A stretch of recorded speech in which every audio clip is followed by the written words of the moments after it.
Welcome into another live TDN mock draft on the Draft Network. I'm Brooke Kromer, aka Commissioner Kromer, joined today by Keith Sanchez and Ryan Fowler to break down pick by pick this year's NFL draft. Guys, how we feeling? Keith, we'll start with you. I'm feeling good, man. I get the tag team one of the best TDN has to offer, Ryan Fowler. So I'm excited. I'm more than sure he's going to throw me a couple curveballs, especially when we get around those Washington Commanders. I'm expecting things to get a little hectic there, but I'm excited. Ryan, are you ready? Yeah, it's a heck of an intro, Keith. I appreciate it. But Keith, don't get your nickname for no reason, Spicy Sanchez. So you're known around these parts. But I'm really excited, and let's have some fun. Let's get to it.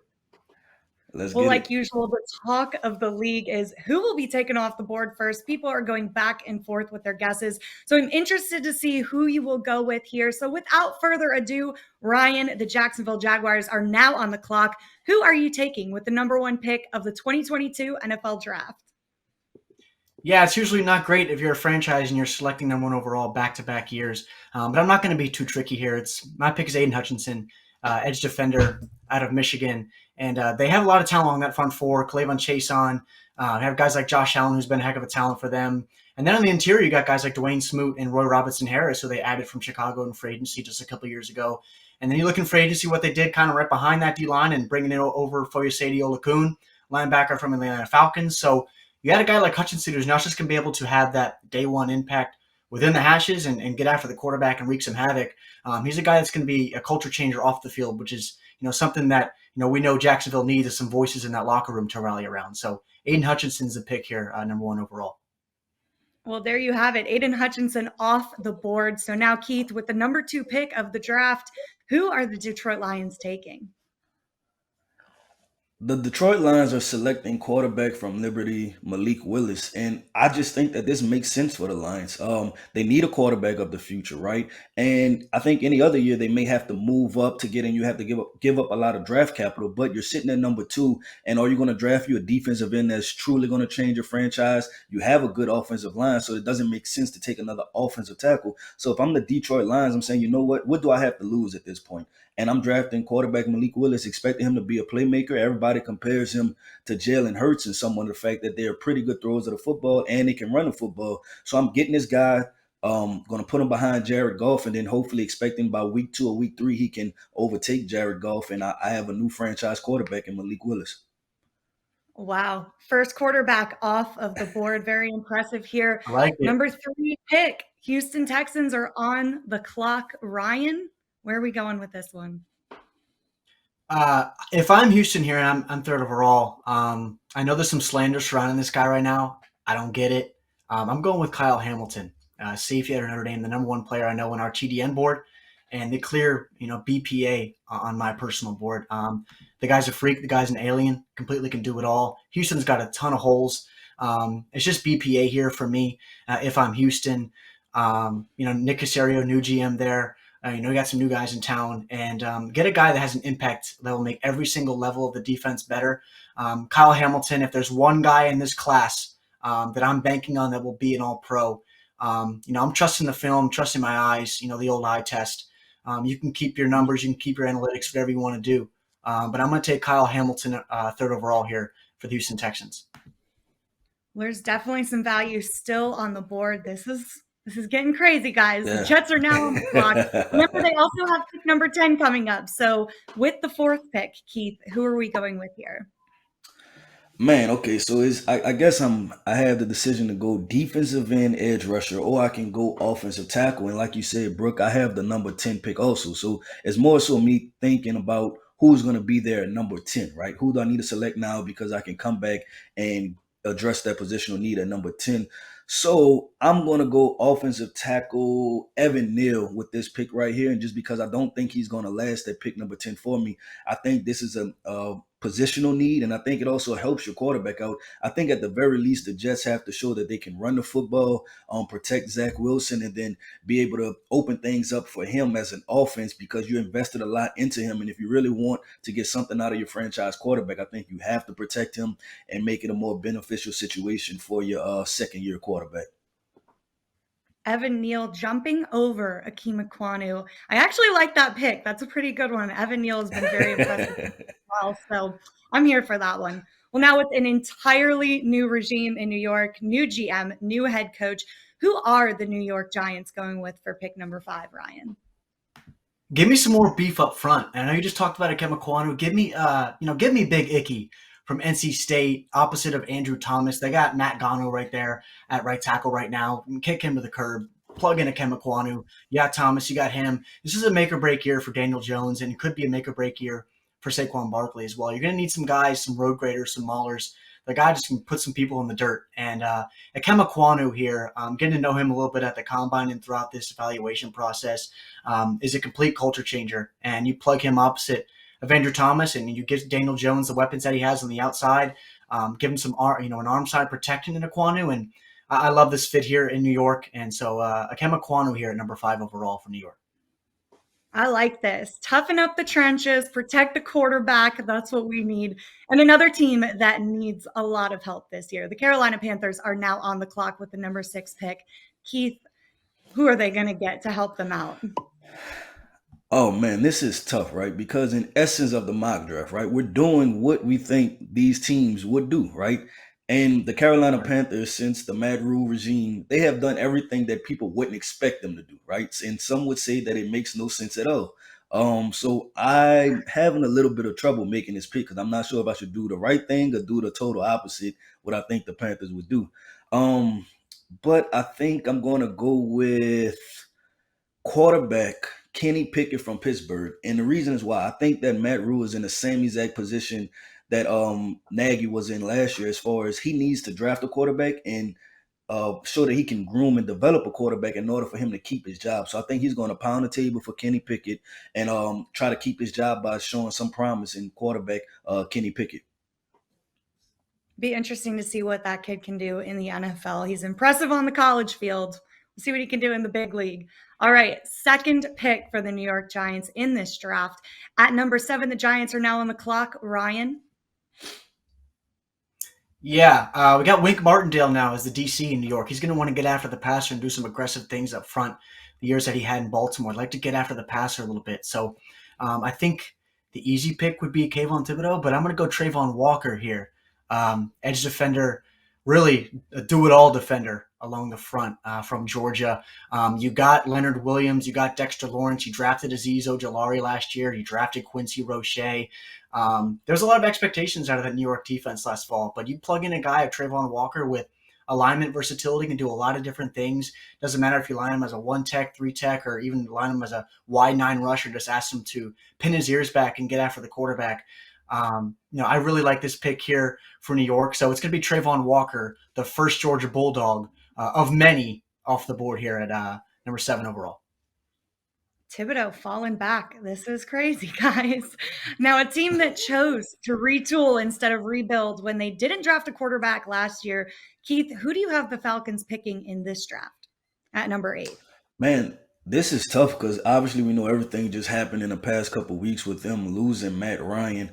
There's no quarterback on the board for them. And as of now, all they have is Kyle Pitts on offense. They lost Calvin Ridley, obviously, due to the suspension. And so I think they just need to draft good football players at this point. And I'm going to take defensive end Jermaine Johnson. Just because I think that this guy has a high floor as far as him just being a reliable football player. I love how he approaches the game. He's a hard worker. And he has a really good story that kind of lets you know his pedigree. And he also had, I believe, 12 to 13 sacks. So the production is there too. So I'm taking defensive end from Florida State, Jermaine Johnson, with this pick and start the kind of this rebuild.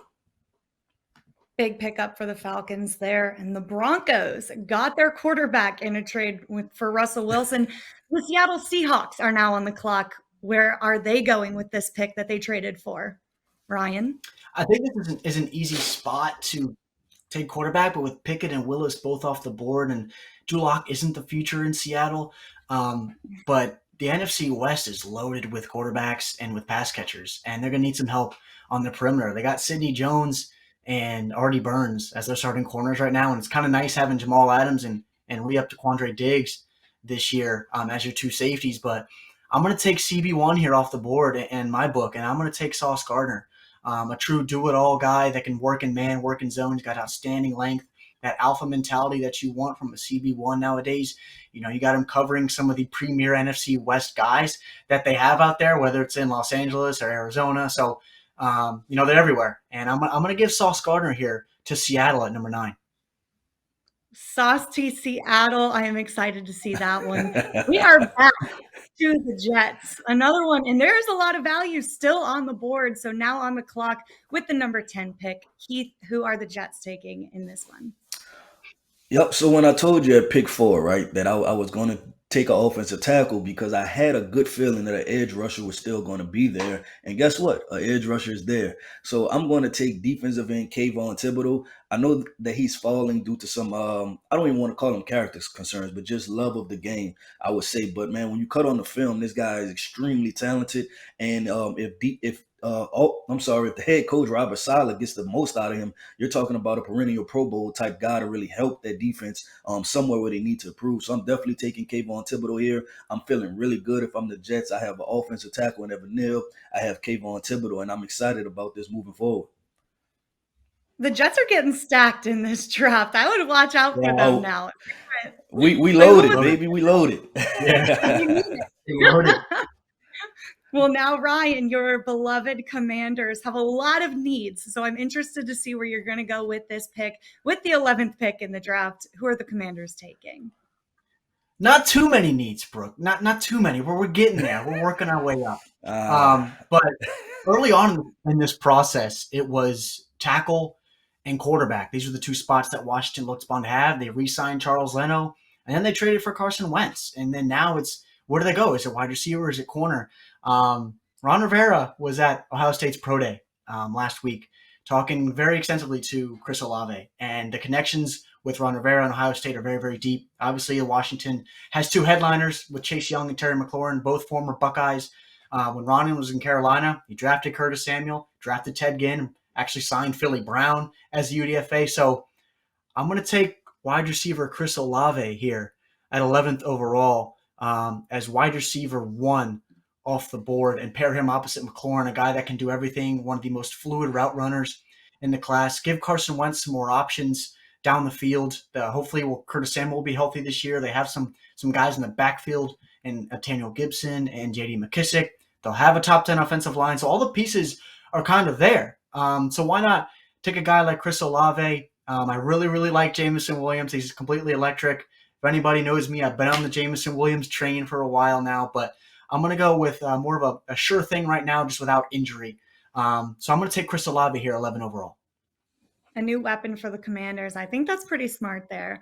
Now, another team with an entirely new regime in Minnesota. A lot of coaches from the Rams, so I'm interested to see if they're going to start taking on that mindset.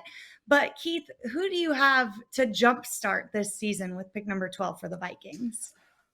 Oh man, I think the Vikings can go a lot of different ways, especially defensively, right? They just were not good last year. Offensively, they have some weapons. They have Kirk Cousins, Justin Jefferson, Dalvin Cook. So I'm going to address the defensive side of the ball, and I'm going to take a guy that I think, to this point, if you'd asked everybody 6 months ago, would he still be here, number 12? I'm going to take cornerback Derrick Stingley. And I'm going to pair him up with Patrick Peterson, another LSU guy. And I want everybody to think about this. When Tyrann Mathieu first came out, obviously there were character concerns around him. And, he took Tyrann Mathieu under his wing at the Cardinals, and, everything has been smooth sailing since then. So any issue about Derrick Stingley being a professional or anything moving forward, I think pairing him up with Patrick Peterson, showing him the ropes, them both being LSU guys, just makes way too much sense. And plus, I think Derrick Stingley is the best cornerback in this draft, hands down. Imagine that, Keith, our LSU guy, taking some LSU guys up to Minnesota. I like that. Well, the Cleveland Browns, they sure had a lot of controversy this offseason, feeling like they have found their quarterback in Deshaun Watson with the trade between the Texans. So the Houston Texans are now on the clock, where the Browns would have been picking. So who are the Texans going with this traded pick? Ryan? Again, lots of holes. They just need some good ball players. The hat's right here. Just, draft good players, right? And that's kind of the mantra for Houston right now. And I'm going to go back. I talked about him 2 picks ago, but I'm going to give Davis Mills some weapons, and I'm going to take Jameson Williams here at 13 overall. They took Nico Collins in the draft last year. They have Brandon Cooks there. Is that really kind of a wide receiver core that moves the needle? It really doesn't. Whether they want Davis Mills there for this year or 2 years down the road, whoever's there is going to need some weapons. And give me Jameson Williams, even though he's potentially not 100% this year, moving forward, he's a guy you can build your offense around. So Jameson Williams here, the electric talent out of Alabama at 13th overall to Houston. Yeah, in my head, if you're keeping Davis Mills, you better get him some weapons. That kid's going to need some help. And another team, a lot of needs in Baltimore this season. So the Ravens are now on the clock. Keith, who are you leaning for in this pick?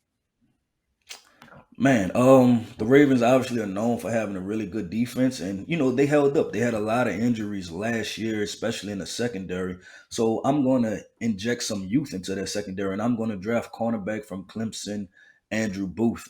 This guy's a true playmaker at the position. Then he also, to me, he plays the game like the culture of the Baltimore Ravens. He plays hard, he plays physical, he's an explosive athlete, and I think that pairing him with some of the veteran guys will be a seamless transition. And then also, like I said, it addresses the need for the Baltimore Ravens. And you know that the Ravens, they're always going to be in the hunt as far as in the AFC and the AFC North. So I think drafting a guy like this with this pedigree just makes too much sense as far as culture fit. Well, that was the next best available, now off of the board. And the Eagles, they're now having 2 picks in a row. So Ryan, we'll kick it off with you. Who are you taking for their number 15th pick? If we know anything about Howie Roseman, it's he likes defensive linemen, and he likes defensive linemen that can get after the quarterback a little bit. And I know Fletcher Cox kind of tweaked with retirement or going somewhere else, but he is back in Philadelphia this year. But those legs, have a lot of tread on them. So give me big boy Jordan Davis from Georgia to plug up that interior D-line. You bring in Hassan Reddick. You up Josh Sweat last year. Brandon Graham is back. You brought Derek Barnett back. You put Jordan Davis alongside Fletcher Cox. Who are you deciding to block, or who are you deciding to double team? Because then they got Milton Williams come in, who they drafted last year out of Louisiana Tech, who's got some versatility and some juice in his lower half as well. So give me Jordan Davis here, because I don't think he lasts that long. But Jordan Davis here at 15 to Philly. A strong defense up front now for the Eagles. That'll be impressive to watch. Now they got another pick, back-to-back, number 16. Keith, who are you going with here? Oh man, this is tough. Obviously they have Jalen Hurts at quarterback, and the past couple of years they've drafted wide receiver, right? They went wide receiver, and a couple guys didn't hit, but they hit with Devontae Smith last year. And I think if they're going to stay truly invested to Jalen Hurts, they have to draft a wide receiver. I'm sorry. And with that being said, I'm going to take personally one of my favorite wide receivers in this draft, and that's wide receiver Jahan Dodson. I think pairing him up with Devontae Smith will give Jalen Hurts enough weapons that he needs to really be successful. When you think about the time that he had Alabama, when we've seen the best Jalen Hurts, he was surrounded with really good weapons. So I'm going to take wide receiver Jahan Dodson in hopes of the fact that Jalen Hurts would take the next step in his progression as a passer of the football. Keith, I hope you know all the Penn State homers are going to love you. Up in Philly, all the Penn State homers are going to love you. They're going to love you. Dotson off the board at 16. We're halfway done with the mock draft, and I think we're taking some value off the board now that we're getting down to the nitty-gritty. Well, Los Angeles Chargers, they're going to need some help with their quarterback, Justin Herbert. So are you going to help them out, Ryan, with the number 17th pick? Who are you going with here? I am. I'm going to add some nasty, and they got Rashawn Slater to protect Justin Herbert's blind side, but give me Trevor Penning here, 17 overall. I know Charles Cross is still on the board, one of the most athletically gifted guys at the tackle spot in the class, but I want someone that's going to be nasty and a guy that can move vertical in the run and then just throw guys to the dirt and let you know about it in the pass game. You have Slater and Penning opposite each other. Justin Herbert is obviously a long talent. He's got the talent on the outside. Loaded AFC West. He's going to have edge rushers coming at him from both sides. So give me Trevor Penning here for the Chargers to pair opposite Rashawn Slater and keeping Justin Herbert upright for the foreseeable future. Yeah, I like that pick a lot. Protect Herbert at all costs. This kid, he's going to be impressive. He's going to have a great career as long as he can stay off the field or off of the ground for this season. So good pick there at number 17. Number 18, this team is going to be another one with a very different roster this season. The new head coach, Dennis Allen, who's he going to bring in at pick number 18, Keith? Man, so I think with the New Orleans Saints, everybody wants them to hit the rebuild button, right? And just scrap it and, throw it all away. But that's not who the Saints are. That's not who New Orleans is as a city. That's not who that nation. So guess what? We don't rebuild, we just reload. And how we're going to reload this time, we're going to draft offensive tackle Charles Cross to protect our quarterback Jameis Winston. Because we like Jameis Winston. We felt that he showed that he can protect the football last year before his injury. We re-signed him and we're ready to take off. We know we need a wide receiver, but this is a deep wide receiver draft. And we think that Charles Cross, his game and skill set is very similar to tackle Teron Armstead. So we're going to plug him in right there as a rookie and we're ready to keep rolling. Like I said, New Orleans, we don't rebuild, we just reload. I think the Who Dat Nation is going to like you for that pick. That's a good one. For Jameis, if we're going to have him back there. So great pick at number 18. And another one for the Eagles. Philly taking up this draft. This is going to be their last pick. So Ryan, who do you have with the Eagles? Yeah, who knows if they actually make all three picks in the first round, whether they trade back and get some more day picks on day two. But they need some corner help. And Darius Slay had a heck of a year last year, but they need somebody opposite him. And Jonathan Gannon likes to run a lot of zone and be, sometimes creative on that back end. So I'm going to take a guy that's kind of flown under the radar in this draft class, and that's Trent McDuffie, cornerback from Washington. He and Kyler Gordon for the Huskies this year they produced one of the best, tandems on the outside in college football. And I know Sauce Gardner and Kobe Bryant got a lot of attention in Cincinnati, but McDuffie and Gordon were excellent. And McDuffie can come in and do everything. He can tackle and make plays behind the line of scrimmage. And then you ask him to cover a wide receiver one or cover CeeDee Lamb, cover Terry McLaurin, Kenny Golladay, Kadarius Toney. He can do it all covering these receivers within that division.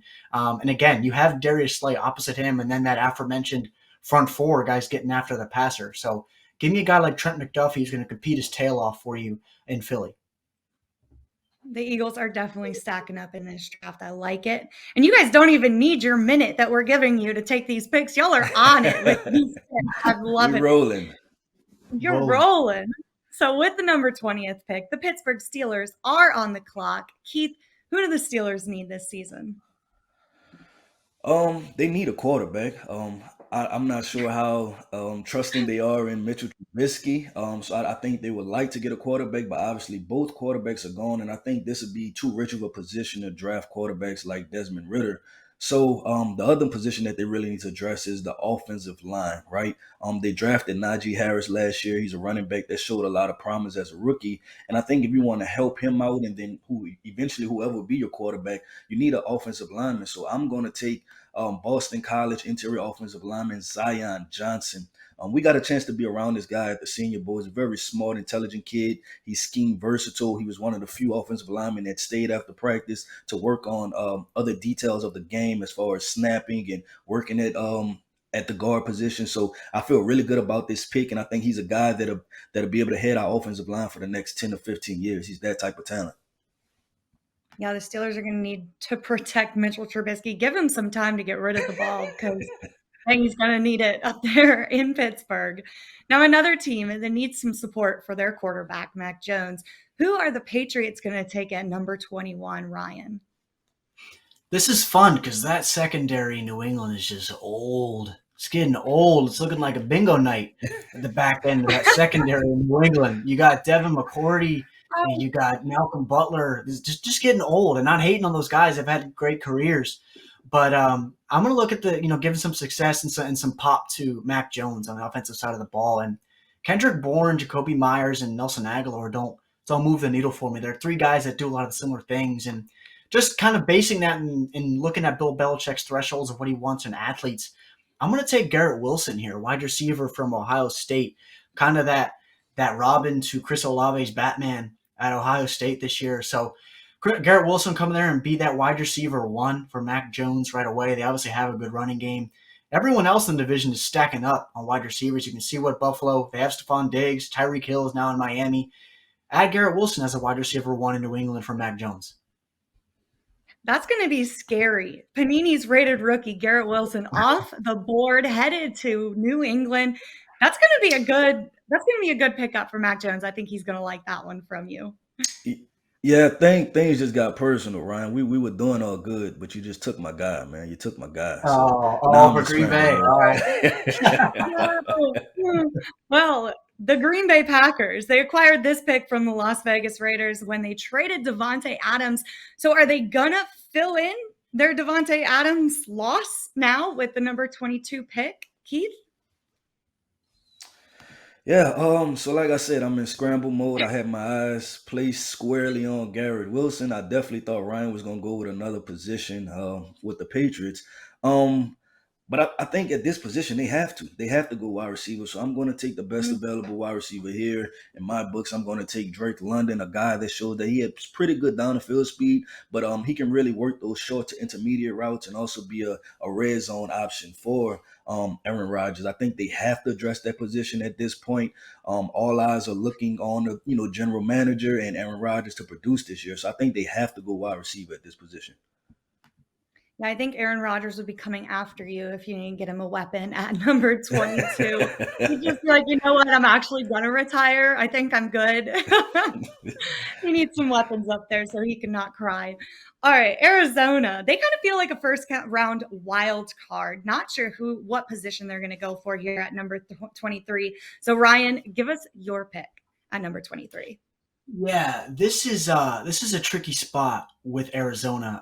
You could go corner. I like Budda Baker, I like Byron Murphy, but they just lost Chandler Jones. And specifically for me, watching Ryan Kerrigan dominate for over 10 years in Washington, comparing him to my pick here at 23 and George Karlaftis, edge defender out of Purdue, they're very, very similar. And I think Karlaftis has received a lot of slander because he's not the sexiest guy in the world. Won't test off the charts like a Hutchinson or Thibodeau, but he's going to get you 8 to 10 sacks a year. 2-3 years down the road, if not this year. He's a guy that wins with power, and I think his game is going to develop down the road. You need some pressure on these NFC West quarterbacks. We saw just 2 years ago in the Super Bowl how the Buccaneers made life hell for Patrick Mahomes. So get after the passer and give me a guy like George Karlaftis here at 23 overall. Yeah, I'm a big Karlaftis fan. I think that was a great pick for Arizona. I think he's going to fit in really well with that team. Now on to a team that is operating in a Super Bowl window. They have a need to win now. Who are the Cowboys going to pick at number 24 to help them get there this season, Keith? Oh man, this is another tough one because the Cowboys they've lost a lot and haven't really added just through the offseason thus far. So man, they now have a lot of positional needs, but I think I'm going to keep it simple here and worry about just protecting Dak Prescott, the quarterback that I gave 40 plus million to. We have to get back to running the football with Ezekiel Elliott. So I'm going to draft offensive lineman Kenyon Green, a guy that's not scheme versatile, but positional versatile. Also, can play anywhere from left tackle to right tackle, slide into guard for you, so he can fill any hole that you have along that offensive line, and he can really move guys out the way. And I think that's how the Cowboys want to play football moving forward. So I'm drafting Kenyon Green in hopes that he can protect Dak Prescott, and we can start kind of get this offense with a identity that we used to have. My Texas A&M Aggie, Kenyon Green, staying in Texas. Oh, I think he's wow. going to really love that. That would be a great pick. And I was actually kind of hoping he'd still be here for this next pick for my new team. The Buffalo Bills are now on the clock. Ryan, are you going to help out the Kromers and pick a lineman, or are you going to break my heart right here? Because Keith just took my lineman. I'm going to give them some help at corner. I think that's a spot where they go. And I had a tough time picking between Tariq Woolen actually slipping up here or coming up here in the first round as just a do-it-all guy that won't be thrust into a CB1 role right away. But I'm going to take Kyler Gordon here, corner out of Washington with that inside-out versatility. They got Trey White, and that's it. And they lost Levi Wallace to Pittsburgh. They have Siran Neal as their CB2. They have a nice front seven. They got some good safeties, obviously, but give me Kyler Gordon here, who has that inside-out versatility to be your CB2 or potentially, cover a CB1 in the AFC East. And you got now, like I said, Tyreek Hill in Miami. Now you got Garrett Wilson in New England, and the Jets are going to sling it around a little bit. So I'm going to take Kyler Gordon here at 25. I like that. I'll accept Kyler Gordon in place. So another team, the Titans, they're operating in a Super Bowl window as well. They are right on the edge of getting there. So Keith, who's going to get them there? Man, so they, I think they overperformed for as far as how their roster was constructed last year, especially with the injury to Derrick Henry. So you have a tough football team. They just lost. Well, not sure if they lost him yet, but Julio Jones, that's a question mark, and honestly, he didn't really perform well last year. So I'm going to go wide receiver here, and I'm going to take Treylon Burks. I know that everybody's disappointed coming off of the combine with Treylon. He kind of underperformed for the expectations, but I think this is still a good football player, and he brings that tough mentality that this defense and offense has kind of exuded over the past couple of years. So I'm going to take Treylon Burks, give Ryan Tannehill another offensive weapon to kind of loosen things up for him and Derrick Henry. So I'm going to go with Treylon Burks, and I kind of like this pick here. Yeah, I like that pick too. Another great weapon for Tannehill, and that could be the missing factor. So we could see it there. And now onto a team at number 27 that had its entire world flipped upside down this week, adding a new head coach to the mix. So much turnover for this team. Who is Todd Bowles going to go to take for his team now that he's taking over at number 27? So Keith took my guy, I picked before, but this is my guy. And everybody at TDN knows this is my guy, Christian Watson. At 27 overall, North Dakota State kid, can do it all, big 6'4" kid, elite athletic measurables. Pair him with Tom Brady. You got Mike Evans and Chris Godwin. He's not going to have to come in and shoulder a wide receiver one workload from the start of his career. Place him with Tom Brady and just let it roll from there. I know Todd Bowles is a defensive-minded coach. I was actually tempted to add a Perion Winfrey or a Travis Jones there at 27 along that front four. But I'm going to give Tom Brady some more weapons, whether this is his last year. Who knows when he ever going to stop? He's like Benjamin Button at this point. But give him Christian Watson at 27. I think that's an excellent fit down there in Tampa Bay. That's scary for the whole NFC, giving Brady more weapons. I don't think anyone on the NFC conference wanted to see that happen in this draft. So very good pick, very scary for the rest of the league. Now, the Green Bay Packers traded away Davante Adams as soon as Aaron Rodgers came back to the team. So are you going to make Rodgers mad for another draft? Who are we picking? Number 28 for the Green Bay Packers, Keith. Nope. You know what? I'm going to call Aaron Rodgers. I'm going to say, you want wide receivers? Come get your wide receiver. So I'm going to draft another wide receiver, but this time I'm going wide receiver from Cincinnati, Alec Pierce. I think this guy's a very underrated football player. He showed up to the combine and he performed well. He ran a 4.4, jumped almost 40 inches. Broad jump was amazing. So this guy is explosive. And I think if you pair him with a guy like Aaron Rodgers, he's going to put up really good numbers. And he reminds you a bit of a former Packers wide receiver and Jordy Nelson. So we got Aaron Rodgers, 2 wide receivers, so he should be happy. So he should show up to all the offseason events and be okay. We can only hope. We never really know with him. But hey, you're stacking him up. He can't be mad now. Packers fans are going to love it because maybe he'll stick around for a little bit longer. All right, the Chiefs acquired this pick from their trade with the Dolphins when they let go Tyreek Hill. Do they replace him with this pick? Who are the Chiefs taking at number 29, Ryan? Yeah, we're going to keep the train rolling with wide receivers. I don't care who it is. I don't care if it's Johnny from down the block. Plug him in with Patrick Mahomes and let him work. I'm taking David Bell, wide receiver out of Purdue. I know people are kind of down on him after his just really negative testing numbers, both at the combine and throughout this pro day process. But guy that can win at every single level. They need some weapons there. Tyreek Hill's now gone. You have Travis Kelce, but relying on, Mecole Hardman to be your wide receiver one right now, or, they have Juju Smith-Schuster that brought over from Pittsburgh, but give me a true potential wide receiver one.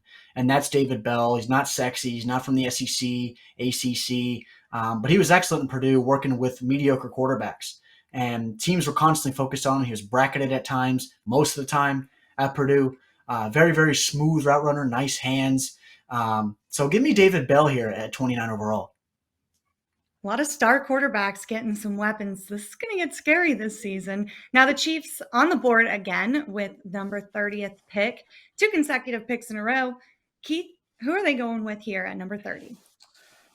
Oh man, this is getting interesting now. Back into the draft, this is when you kind of you wonder, okay, should I wait to the second round or should I grab a guy now? There are some talented guys that still left on the board that I really like.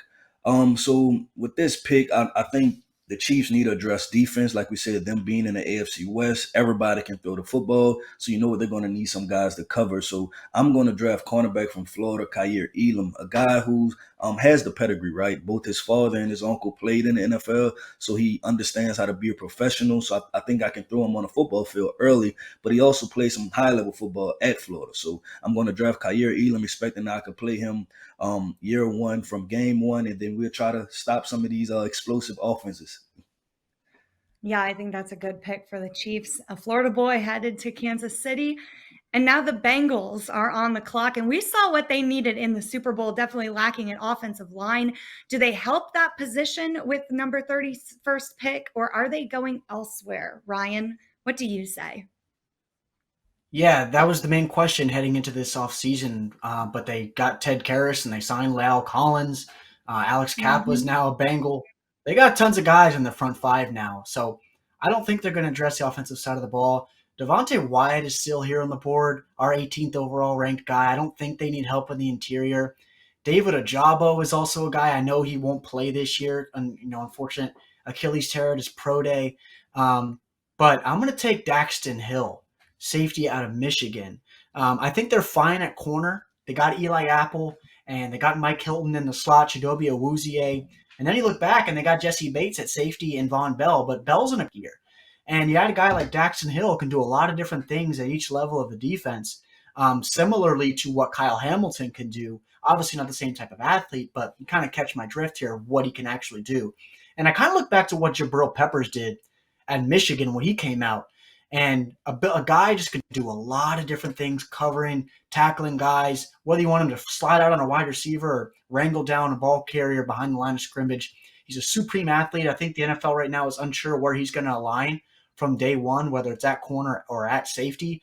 But just let him roam around and make plays for you and learn from guys like Jesse Bates. So Daxton Hill here is the pick at 31.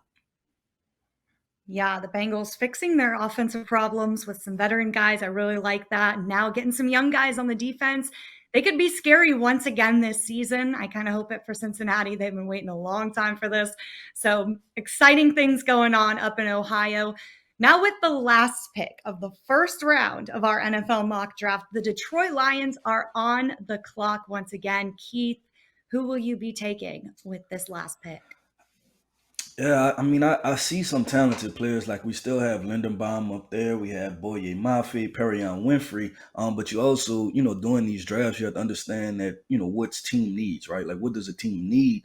So I think with this pick, I'm going to draft N'Kobe Dean. I'm going to go with linebacker from Georgia, N'Kobe Dean, because he's a smart football player. He's a leader. With our first pick in the first round, we drafted the leader of our offense, right? Now we're going to draft N'Kobe Dean, who we expect to be the leader of our defense. He can get everybody lined up, and he's just a very instinctual football player. So I'm going to start with the middle linebacker position as far as building up my defense, and I'm going to draft a guy, like I said, with a really high floor, but he also has a high ceiling also as a football player. So give me one of them Georgia Bulldogs and N'Kobe Dean. I like that a lot going up to Detroit. Are there any guys that are left on the board that you thought maybe wouldn't be in this position at this point, Keith? Definitely. Like I said, Tyler Lindenbaum, I think that was a really big one. David Ajabu, I'm wondering if people going to take a chance on that just because he has such a high ceiling overall. If they're going to try to snatch him up in the back end of the first round, and then a guy that can just flat out play football, he's really big, and that would be DeMarvin Leal was another top guy for me that I'm surprised that he's going to slip out the first round. Ryan, did you have any on your top of mind? Yeah, my sneaky best defensive player along that Georgia front, Devontae Wyatt. He fits in a lot of spots. I mean, I could have even taken him instead of Jordan Davis for Philly at 15. I wouldn't be mad with that. Devontae Wyatt and definitely Tyler Linderbaum, two of my favorite individual guys in this class that do a lot of different things well. They check a lot of boxes. So for me, it's definitely Devontae Wyatt and Tyler Linderbaum. Yeah, just goes to show you how stacked this draft really is. It's really impressive, and we're going to see how it goes next month. Well, that wraps up our 2022 TDN mock draft. Guys, it was a blast. Thank you, and thank you everyone for joining us. We had a ball. For Keith Sanchez, Ryan Fowler, I'm Brooke Kromer. We will see y'all soon.